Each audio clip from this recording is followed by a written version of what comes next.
analisar os jogos aqui. Meu nome é William Guimarães. E antes de começar, deixar aqui um obrigado especial para quem deixou o like para mim no vídeo de estreia, no outro vídeo que eu fiz no domingo. Quem comentou também, deixa um obrigado aqui porque isso é importante para mim ajudar a crescer e me motivar mais a fazer mais vídeos. Deixa um obrigado aqui especial, né, para vocês. Se der, continua compartilhando com os amigos e para me ajudar bastante aí, né? Bom, vamos lá analisar os jogos da rodada, né? Bom, vamos começar pelo Campeonato Paulista. Inter de Limeira e São Paulo.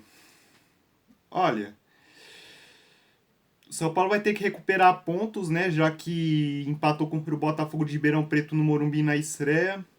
A Inter de Limeira também precisa recuperar pontos, já que perdeu na estreia para a Ferroviária em Araraquara. Os dois times precisam recuperar pontos.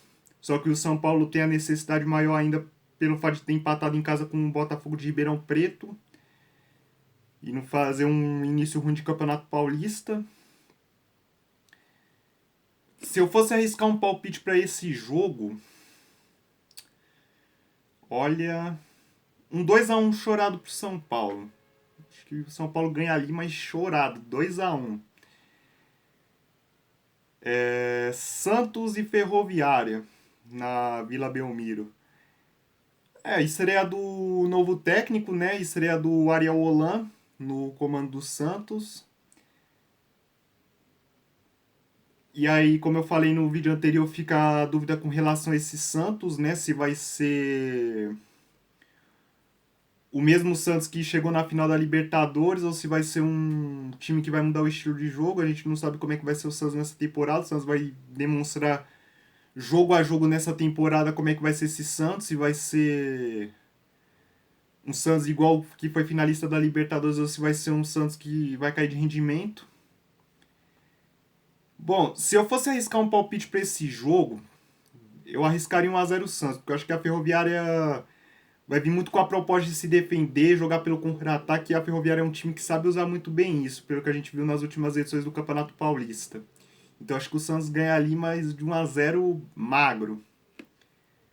Bom, meu primeiro clássico aqui, né? Segundo vídeo eu já tô analisando o clássico, hein? Olha. Bom, mas enfim, né? Que pode ser que não seja quarta-feira, né? Porque assim, nesse momento aqui que eu tô gravando o vídeo, só pra quem tá vendo o vídeo agora, né? O clássico entre Corinthians e Palmeiras corre o risco de ser adiado por causa de um surto de Covid que deu no elenco do Corinthians, né? Então, nesse momento aqui que eu tô gravando o vídeo, por enquanto ainda tá confirmado o clássico. Mas até pelo menos 3 horas, que sai o resultado dos exames, corre o risco do clássico ser adiado por causa desse surto que deu no elenco do Corinthians. Só que vamos analisar aqui, trabalhando a possibilidade de acontecer o jogo, né? Vamos trabalhar nessa possibilidade, né? Olha, eu sou o tipo da pessoa que pensa que existe 2 jogos que não exista favorito, que são finais e clássicos. Só que nesse clássico, se fosse para eu apontar um favorito, eu apontaria o Corinthians. Por quê? Porque o Palmeiras vai com o time reserva por causa da final da Copa do Brasil, no domingo contra o Grêmio, jogo de volta. O Corinthians vem de 6 jogos sem vencer, joga em casa.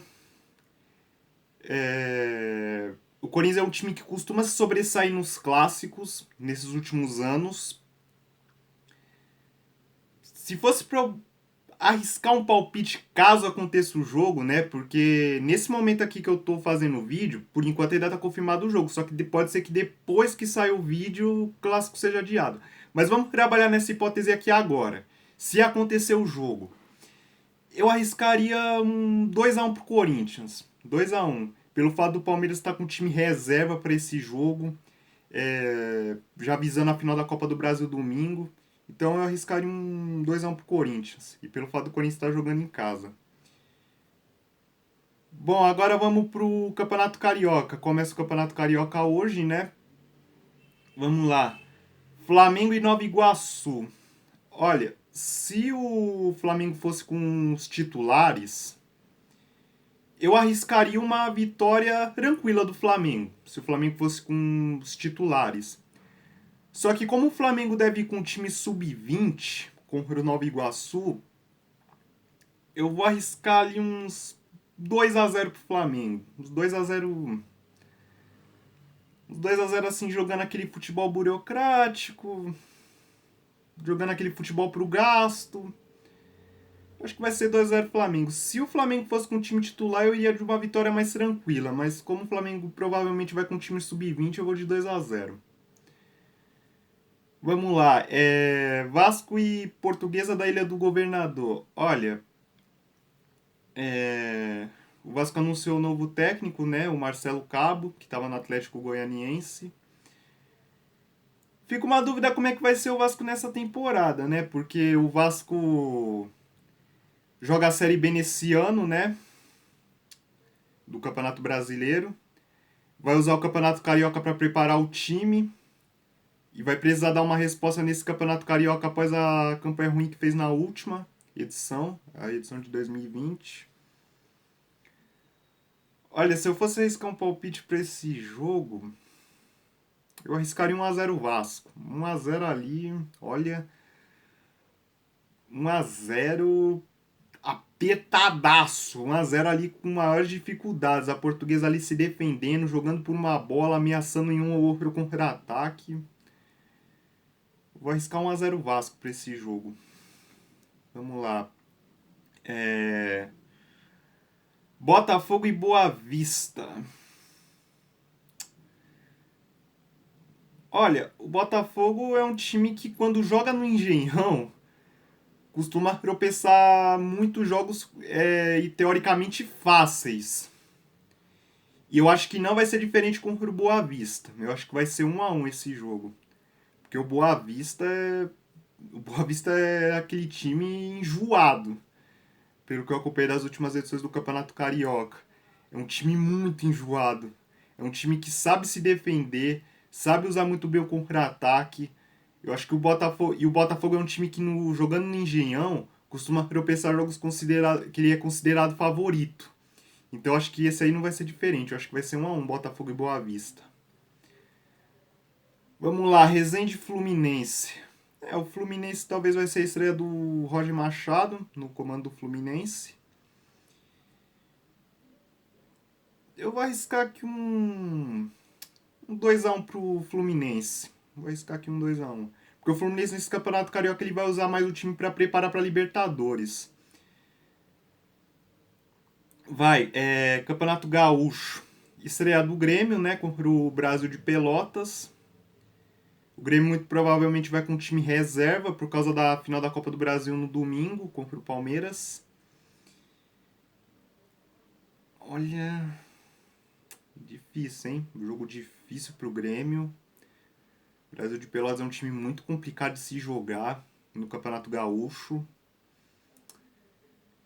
Eu vou arriscar aqui 1-0 pro Grêmio. 1-0 magro na Bacia das Almas.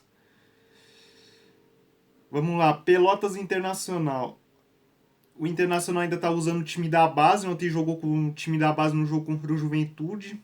Tá poupando alguns titulares por causa da reta final do Campeonato Brasileiro.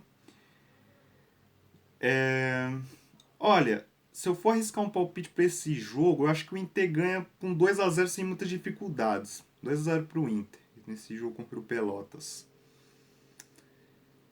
Agora o Campeonato Mineiro. Cruzeiro e Caldense. Olha, esse jogo pro Cruzeiro... Esse jogo pro Cruzeiro vai ser muito complicado, hein? Eu me arrisco a dizer que vai ser um jogo mais complicado do que foi contra o Uberlândia. Por que eu digo isso? Porque o Cruzeiro vai ter que recuperar pontos depois de ter empatado com o Uberlândia na estreia. É um time que como é que eu posso dizer assim? Tem lentidão na hora de criar jogadas. É um time que não é sólido no sistema defensivo. E é uma coisa que pode beneficiar a Caldense. Por que eu digo isso?